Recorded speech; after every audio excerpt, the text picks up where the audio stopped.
और आइए अब सीधा चलते हैं गांधीनगर, जहां गृह मंत्री अमित शाह अखिल भारतीय पुलिस विज्ञान सम्मेलन को संबोधित कर रहे हैं। इसके इनपुट लेने की पद्धति और अनुसंधान और विकास दोनों शब्दों को पुलिस स्टेशन से भी नीचे बीट और कांस्टेबल तक पहुंचाने की व्यवस्था, इसको समग्रता से पुनः विचार करने का समय आ गया है। अच्छा ही है आज गृह सचिव महोदय यहाँ पर बैठे हैं।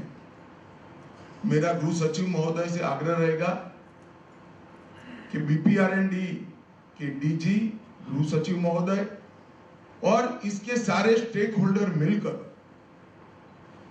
एक मनोमंथन चिंतन पुलिस विज्ञान कांग्रेस पर ही करने की जरूरत है, जिससे अगली पुलिस विज्ञान कांग्रेस कैसी हो, किस प्रकार की हो, कैसे ज्यादा उपयोगी। कोई भी पद्धति 50 साल तक चलती है तो वो काल बाह्य हो जाता, चिरंजीव कुछ नहीं होता है। 50 साल में परिवर्तन नहीं हुआ ऐसा मेरा मानना नहीं है। मैं मानता हूं कि बीपीआरएनडी का काम बहुत महत्वपूर्ण है। मैं गृह मंत्री बनने के बाद बीपीआरएनडी पर विशेष ध्यान मैंने खुद भी दिया है, परंतु पुलिस विज्ञान कांग्रेस का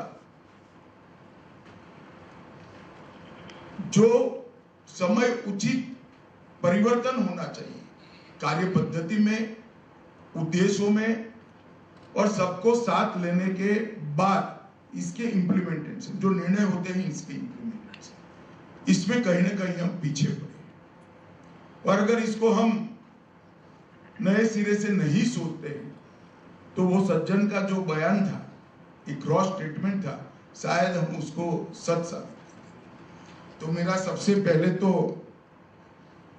आग्रह है कि इसके पूरे स्वरूप पर हमने पुनः विचार करना चाहिए। आने वाली समय की चुनौतियों को समझे बगैर हमारा जो प्लानिंग होता है वो कभी सफल नहीं। हमें एक बात समझ लेनी चाहिए कि ये 10 साल में भारत विश्व का नेतृत्व हर क्षेत्र में करने के लिए आगे बढ़ रहा है। चाहे अर्थतंत्र की तालिका हो, चाहे टेक्नोलॉजी का क्षेत्र हो, चाहे सुरक्षा का क्षेत्र हो, चाहे शिक्षा का क्षेत्र हो, चाहे रिसर्च और डेवलपमेंट का क्षेत्र,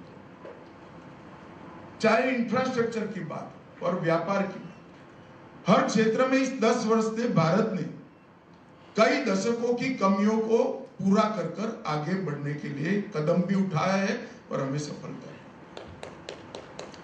और मैं मानता हूं इसके कारण हमारी चुनौतियां कम नहीं होती है, बढ़ती है।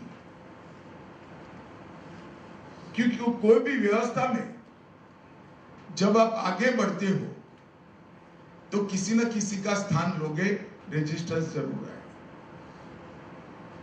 और वो रेजिस्टेंट को आपने एनालिसिस कर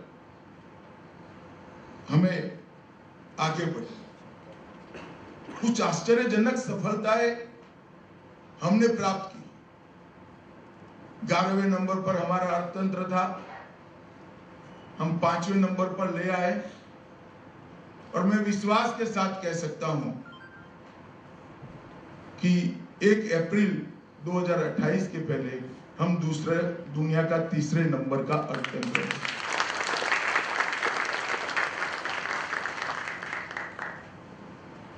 दुनिया के किसी भी चुनाव का विश्लेषण करने वाले पंडित से बात करते हैं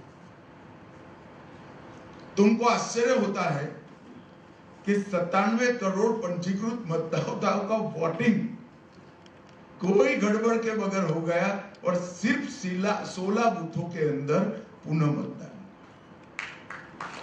तो बहुत बड़ी उपलब्धि है। हमने ऐसे देश भी देखे हैं जो टेक्नोलॉजी की दृष्टि से बहुत आगे होते हैं, और महीनों तक उनके परिणाम घोषित नहीं।